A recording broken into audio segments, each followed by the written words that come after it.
നമസ്കാരം. പുതിയൊരു വീഡിയോയിലേക്ക് എല്ലാവർക്കും സ്വാഗതം. നമ്മളിപ്പോൾ എത്തിയിരിക്കുന്നത് എറണാകുളം ജില്ലയിലെ പെരിയാർ നദിയുടെ തീരത്ത് സ്ഥിതി ചെയ്യുന്ന ഭക്തിയും ചരിത്രവും ഐതിഹ്യവും നിറഞ്ഞ ആലുവ മണപ്പുറം ശ്രീ മഹാദേവ ക്ഷേത്രത്തിലേക്കാണ്. കേരളത്തിലെ അതിപുരാതനമായ ശിവക്ഷേത്രങ്ങളിൽ ഒന്നായ ഈ ക്ഷേത്രം 108 ശിവാലയങ്ങൾ ഉൾപ്പെടുന്നതായി വിശ്വസിക്കപ്പെടുന്നു.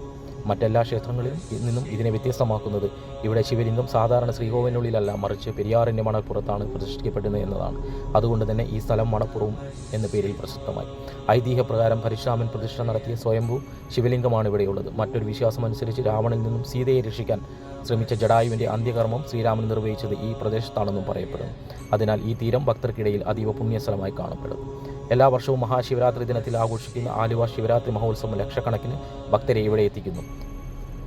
അതോടൊപ്പം പൂർവികർക്കായി ബലിതർപ്പണം നടത്തുന്നതിനും ഈ മണപ്പുറം വളരെ പ്രസിദ്ധമാണ്.